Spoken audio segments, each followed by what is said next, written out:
Muy bien, buenas, buenas. Ahora vamos a hablar del capítulo 11 de Malotra, que justamente habla de muestreos, ¿sí? Entonces, capítulo 11 de Malotra.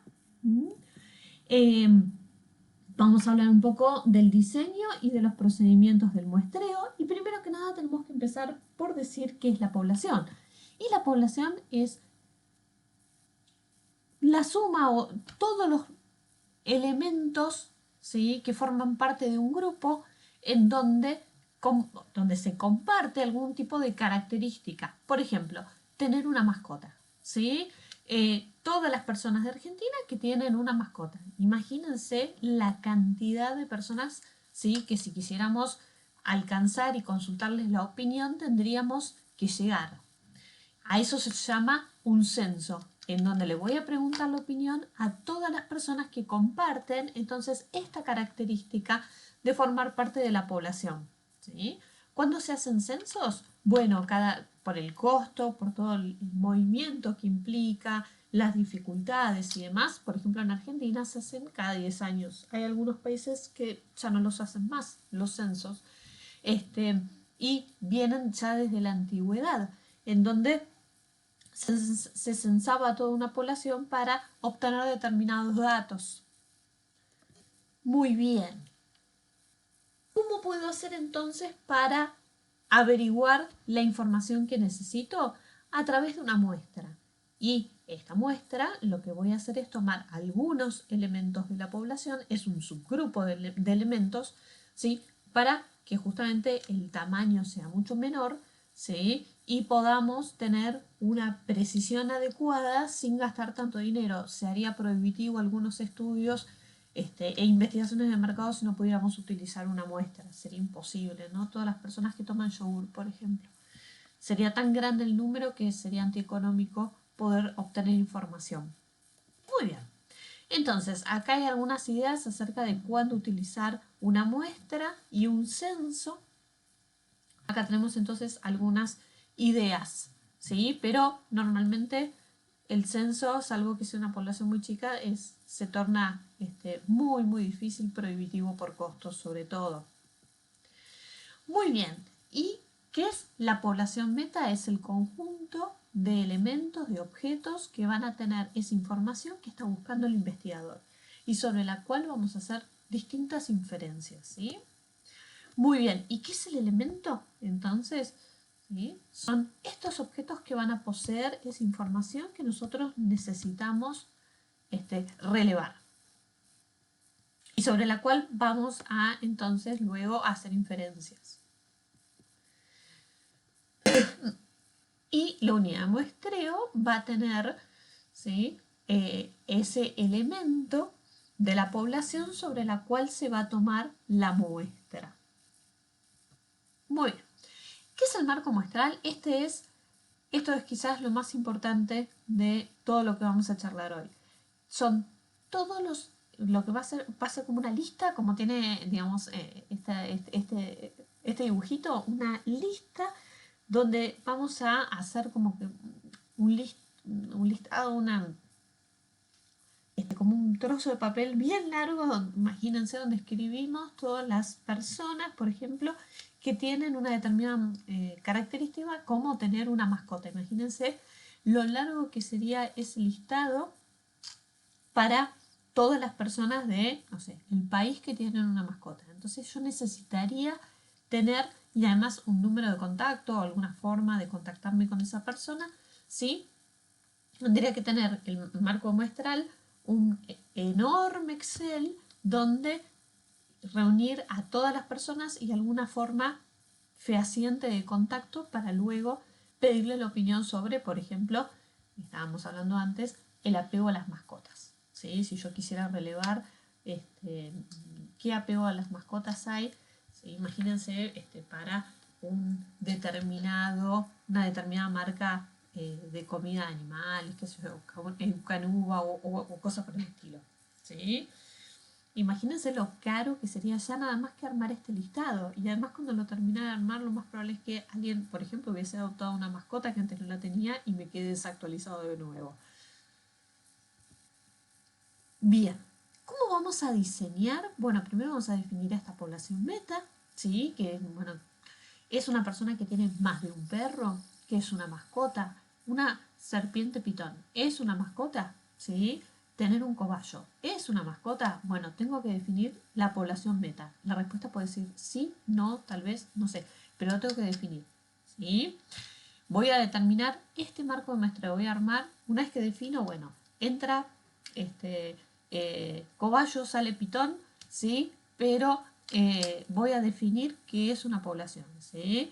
Qué es la población meta, ¿sí? Y armo mi marco de muestreo. Luego voy a seleccionar una técnica de muestreo, voy a determinar el tamaño de la muestra y voy a llevar a cabo, por último, algún tipo de proceso de muestreo. ¿Para qué es tan importante el muestreo si yo no tengo el marco de muestreo, el marco muestral? ¿Sí? No puedo sacar al azar elementos. ¿Por qué? Porque todos tienen que tener igual posibilidad de ser elegidos. Sin el marco muestral no estamos hablando de posibilidad de generalizar los resultados al total de la población. Ese es el gran problema que tenemos y este es el punto clave del marco de muestreo. Si no tenemos marco de muestreo, no podemos sacar los elementos a la población porque no tenemos los elementos al azar porque no tenemos no tenemos la totalidad de los elementos con posibilidad de ser elegidos. ¿Sí? Muy bien. Una vez que llegamos a este punto, tenemos que elegir, digamos, la técnica de muestreo. ¿Sí? Puede ser la técnica bayesiana, donde los vamos a elegir de forma secuenciada. Seguramente se recordarán el teorema de Bayes. Y bueno, cuánto Bayes fue aportando a las matemáticas, ¿sí? Y también al conocimiento estadístico. En lo que vamos a incorporar entonces en esta técnica es toda esta información previa sobre distintos parámetros de la información de la población. Así también como las probabilidades asociadas, ¿sí? Con decisiones equivocadas que se puedan llegar a tomar y qué costos podrían tener estas decisiones. Muy bien, ¿qué es el muestreo con reemplazo? Es cuando el elemento puede volver como a la bolsa para ser retirado en más de una ocasión. Esto generalmente se hace cuando tenemos muestras o poblaciones chicas. Seguramente ustedes estarán pensando que no es la mejor opción y la verdad que no lo es. Lo están pensando muy bien, pero bueno, a veces es lo que se puede hacer. Sin reemplazo es cuando una vez que saco el elemento no vuelve a la bolsita general y no puede volver a ser elegido de nuevo. Muy bien, tamaño de la muestra. Una vez que tenemos el marco muestral, ¿sí? Lo que vamos a definir es cuántos elementos vamos a sacar de marco muestral y les vamos a consultar, ¿sí? Hay distintas fórmulas para poderlo hacer. Esto tiene que ver con poblaciones finitas o infinitas. No se asusten, esta es la fórmula, ¿sí? No se preocupen demasiado por la fórmula, la van a poder googlear. Realmente me parece más importante que puedan, el día de mañana cuando trabajen, la van a poder googlear. No sean drama. Ahora, lo que sí me parece re importante es que se lleven el concepto de marco muestral. De que si no uso un marco muestral, no puedo generalizar. Eso es fundamental, ¿sí? La n chiquitita va a ser el tamaño de la muestra que yo voy a querer calcular. La n grande es todo el universo, ¿sí?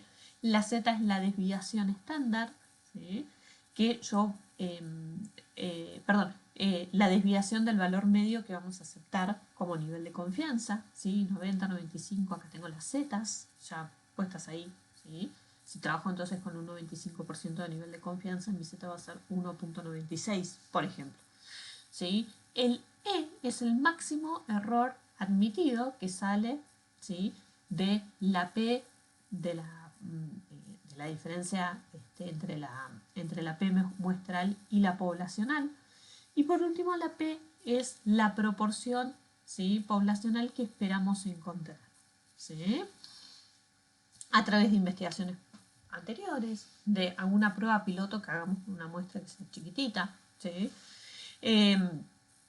o de algún tipo de estimación conservadora. ¿Qué quiero decir?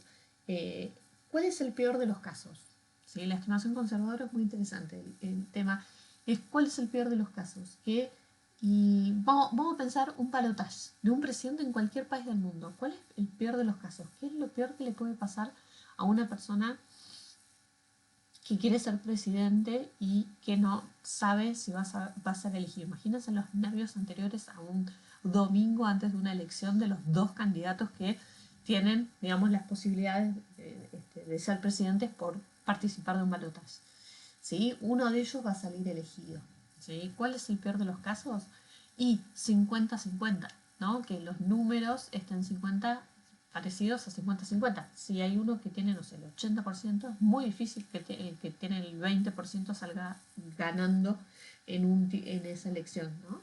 Entonces, por eso la estimación más conservadora es pensar que tenemos la mitad de las posibilidades, o sea, cuando la P es 0,5. ¿Sí? Si yo no tengo ningún dato, sería correcto pensar que, digamos, o sería correcto utilizar la estimación más conservadora. Y todo esto para poblaciones, eso no lo había dicho, menores a 100.000.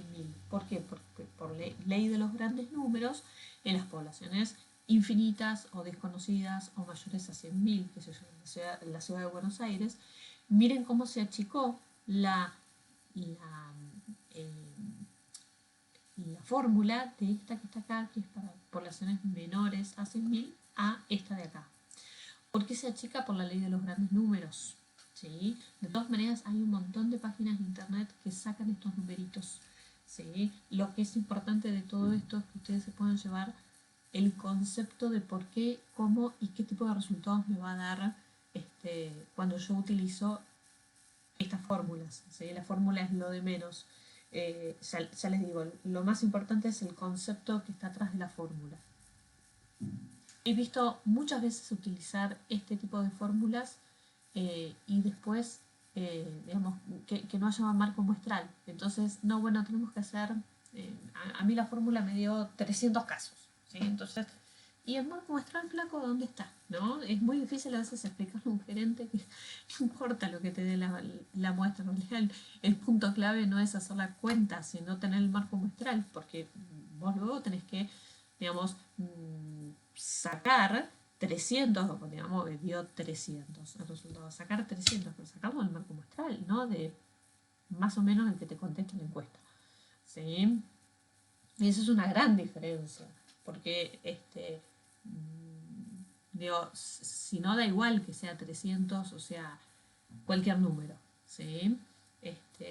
Muchas veces los diarios trabajan con 500 y he escuchado a distintos redactores decir, por ejemplo, que una investigación con menos de 500, 600, 800 casos podría no ser valedera, pero en realidad si no se utiliza marco muestral, da igual que el número, digo, con lo cual, si bien por supuesto siempre es deseable que sea un número, digamos, grande o más alto, digo, es muy importante que esté el marco muestral, si no, da igual. Bueno, acá hay un ejercicio para que después lo puedan practicar, tiene todos los datos, la idea es reemplazar los datos, ¿sí? Y acá pueden ver que con la formulita da 385, ¿sí? Bueno, acá tienen entonces para poblaciones, ¿sí? Finitas y conocidas, o sea, menores de 100.000 casos. Acá tienen la formulita. ¿Sí? Y acá la tienen también para cómo sacar n con poblaciones infinitas o desconocidas. Bueno, acá tienen otro ejercicio, están todos resueltos para que después los miren con tranquilidad.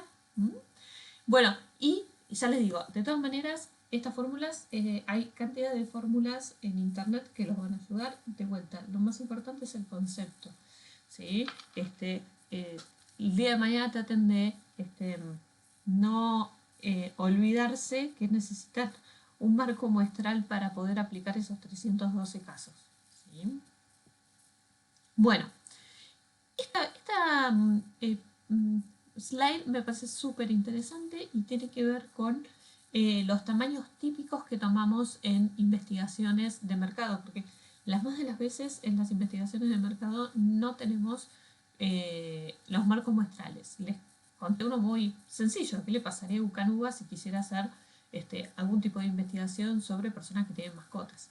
Ni hablar cuando las cosas son más complejas de saber. No sé, personas que están pensando en hacer un tratamiento de fertilización asistida. ¿Dónde saco eso? ¿Sí? ¿Y quiénes son? Además, no solamente de dónde saco, qué cantidad y quiénes son, como para yo tener un marco muestral, ¿no?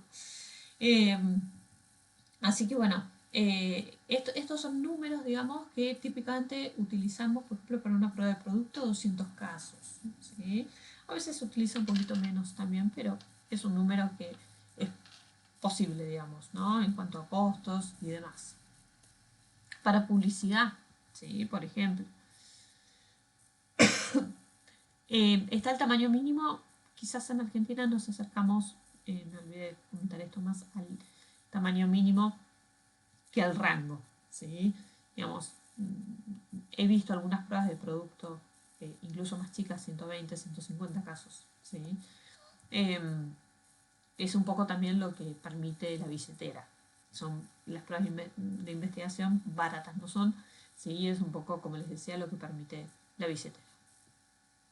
Bueno, tenemos dos tipos entonces de técnicas. Las probabilísticas, que sí o sí, recuerden esto, muy importante, marco muestral, ¿sí? Aleatorio simple, sistemático, estratificado, conglomerado, cierto tipo de muestreo, y los no probabilísticos, que los utilizamos muchísimo en ciencias sociales. ¿Sí? Vamos ahora a mirar un poquito. ¿Sí? La gran diferencia, ¿sí? Como les contaba, es que los no probabilísticos nos vamos a basar en el juicio personal del investigador, en su experiencia, ¿sí? Mientras que en un muestreo probabilístico hay una oportunidad que es fija y conocida de ser elegido en la muestra. Si hay 100.000 personas que me pregunten a mí, no sé, hay 100.000 habitantes en condiciones de votar y tengo la data de esas personas. Bueno, que me pregunten a mí en ese, no sé, en ese lugar donde se está por dar la votación y hay 100.000 personas que están habilitadas para poder votar, mi probabilidad de que me pregunten cuál es el candidato que yo voy a votar es 1 sobre 100.000, ¿sí? Si yo estoy habilitada para votar. Eso es muestreo probabilístico.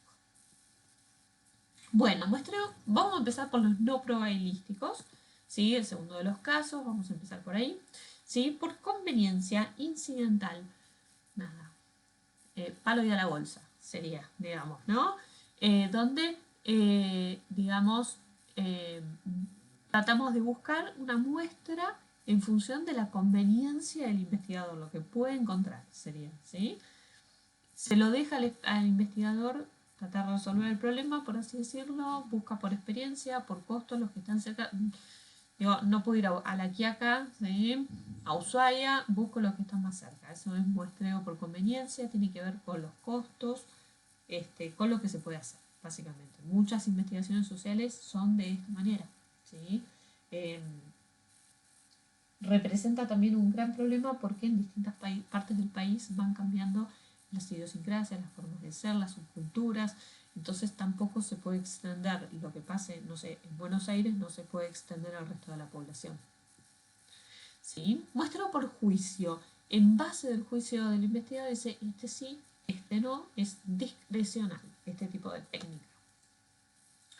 Muestreo por cuotas. Vamos a establecer distintas categorías, gente que terminó la primaria, la secundaria, la universidad, por ejemplo, y vamos a seleccionar dentro de esos paquetitos, ¿sí? Dentro de esas cuotas, dentro de esos grupos o subgrupos, vamos a seleccionar los elementos a juicio o conveniencia del investigador. Muestreo por bola de nieve, esto es súper interesante. El investigador impacta primero un grupo de personas y esas personas le van a referir a otras personas que normalmente son, no sé, nosotros hemos trabajado mucho esto cuando trabajamos con el grupo o segmento de PANCs, de mujeres profesionales, tías profesionales sin hijos, ¿sí? Mujeres que de momento no tienen hijos y que generan un lazo muy particular, muy especial con sus sobrinos, ¿sí? ¿Qué pasó? Muchas de estas mujeres nos fueron referenciando a amigas suyas u otras personas que tenían intereses similares, que se genera de esta manera una ola. Y normalmente a esas personas les gusta poder hablar o poder recomendar a otras personas que están en situaciones similares, ¿no? Entonces este muestreo es muy, digamos, conveniente ante ese tipo de situaciones. Bueno, y acá entramos dentro de los muestreos probabilísticos, ¿sí? Que se llaman más muestreo aleatorio simple, donde la probabilidad de ser elegido es conocido. La única manera de poder generalizar, esto es durísimo, pero la única manera de poder generalizar es a través de más. No hay otra forma, ¿sí?